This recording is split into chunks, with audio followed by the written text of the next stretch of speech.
Hey everybody, in this video I'm going to be doing an overview and build guide for the Fire Knight's Greatsword, which you can see equipped here. I have this fully upgraded to plus 25, which is max level for this weapon. So this thing is pretty ridiculous and just puts out a stupid amount of damage, especially once you get some item enhancements and buffs for it. The build I was using pretty much just ate through everything in both PvE and PvP.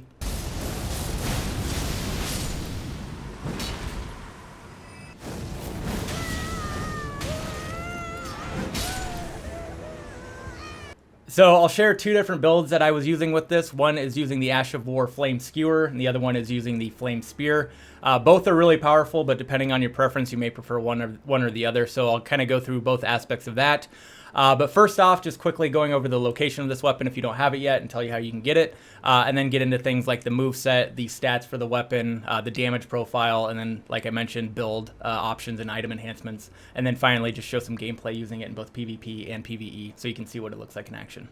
So if you don't have this weapon yet, it is a random drop off of a Fire Knight. So unfortunately, depending on your luck, this can either go really quickly, or if you're like me, you're going to have to sit here and farm for 25 minutes. I will recommend, though, to kind of help out your odds to increase your discovery stat as much as possible. So you can see that in the bottom right corner of the screen there, it's at 110.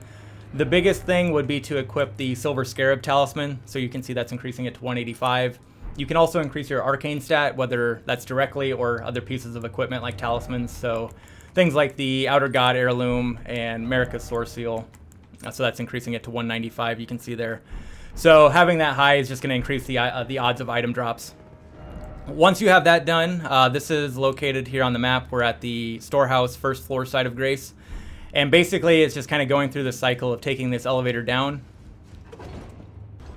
And then once at the bottom, you'll see the Fire Knight that you're going to have to kill. Hopefully not too many times. I would recommend as well activating the elevator just to send it back up. So when you have to do this again, it'll already be up there. But kill him. Hopefully the item drops, but if not, then you're going to have to reset, go back to the storehouse first floor site of Grace, and then just, again, go through the cycle.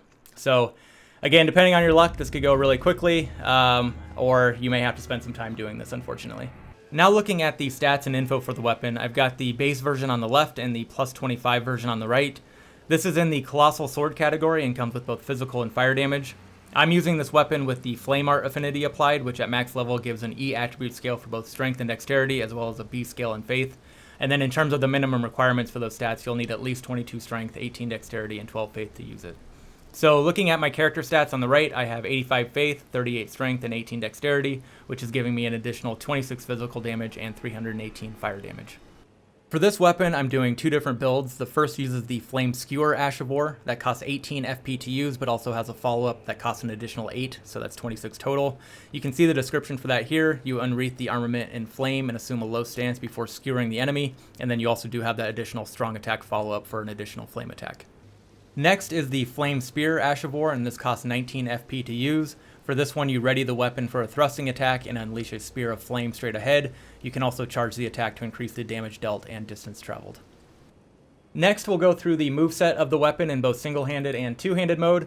For each attack, I'll provide some damage numbers so you have some context of the output for each one of those. Starting off in single-handed, we've got the regular attack combo, which is a 3-input sequence. And then the strong attack combo, which is 2. The charge strong attack, charge strong attack with a follow-up combo, the rolling regular, rolling strong, backstep regular, backstep strong, sprinting regular, sprinting strong, and then finally we've got the jump regular and the jump strong.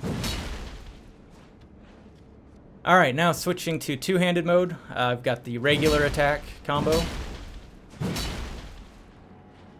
strong attack combo, the charge strong attack, charge strong attack combo, and then we've got the rolling regular, rolling strong, backstep regular, backstep strong, And then we've got the sprinting regular, sprinting strong, and then the jump regular, and jump strong. And then as mentioned, I'm going to be going over 2 different skills to use for this weapon. The first is the Flame Skewer Ash of War. So that has 2 inputs. The first one is the main attack where you skewer the enemy. The sword also turns into flames, which is awesome. But you do have this optional second attack, which is the strong attack follow-up. So you've got the first one and then that follow-up attack. So the first input is 18 FP and then the follow-up is 8 for 26 total. And then the other skill is the Flame Spear Ash of War. So this is just one single input, however you can charge it. So that looks like this. This is the non-charged version. So there is a ranged attack aspect to it. This costs 19 FP to use. And then here is the charged version of that. And then one additional benefit of both of these skills. So as mentioned, once you use them, the sword remains on fire, which again, not only looks cool, but it's actually a damage buff. So while this is active, which lasts about 40 seconds, you'll actually be outputting more damage with your standard attacks as well. So if we do a quick damage comparison example, we can do a regular two-handed attack combo here. So right now I'm doing 5,932. And then if we get our flame sword active here, do another one. That increases to 6,735. Alright, so now going over a build that I've been using for this weapon that really enhances the damage quite a bit and utilizes both the Flame Skewer and Flame Spear Ashes of War, again using that Flame Art affinity. So the build itself is going to be pretty much the same regardless of which one you choose, so you can kind of swap them in and out depending on what your preference is and what situation you're going into. I kind of like the Flame Spear a little bit more just because of the ranged aspect of it, but the Flame Skewer puts out a little bit more damage. But going through the equipment here, we've got the Mesmer's Helm equipped. So both of those are Fire Knight skills, and you can see here this increases the damage of Fire Knight skills. So we've got that, and then for the armor pieces, we've got Rakshasa's armor set. And each one of these is also going to give us a further damage buff. However, if we look at the description, it also increases damage taken. So as we go through this, you'll notice this is kind of a glass cannon type build, but it puts out so much damage that it almost doesn't matter. So now going into the talismans, we've got the two-handed sword talisman for further damage increases. The Fire Scorpion Charm increases the fire damage aspect of the weapon. However, this, as you'll notice, also lowers damage negation. And then Shard of Alexander is going to further increase the damage of the skills. And then for the last talisman, if you are using the Flame Spear, that is a charged attack, so you can equip Godfrey's Icon if you want to go that route. So when you do the charged attack of that skill, that's even further damage increase. However, I've kind of been leaning towards using the Crimson Amber Medallion +3 just to kind of offset some of this damage negation stuff that we're putting on. So you can see on the, let me move my face here, that is going to increase my HP from 1900 to 2090. So I've kind of been going that route just again to kind of offset a little bit of the glass cannon nature of this. And that goes even a step further here in a second as we talk about our wondrous physics. So I have the blood-sucking cracked tier on there. So this is going to increase damage quite a bit, but it also does drain your HP as you're using it. So when I have that active, you can watch that as my health slowly ticks down. But I honestly, this weapon gets to a point where it's putting out so much damage that I think this is all worth it. And then you also have the Flame Shroud and Cracked Tier, which it's kind of similar to the Scorpion Charm, boosts the fire damage aspect of the weapon. So going through all of this, then we've got the buffs. So I've got Golden Vow, Howl of Shabriri, and Flame Grant Me Strength that I'm going to activate. So now, with all of that said, kind of demonstrating the impact of all of this, looking at our attack power, you can see, actually let's go into two-handed mode for comparisons. My attack power right now is at 2,115.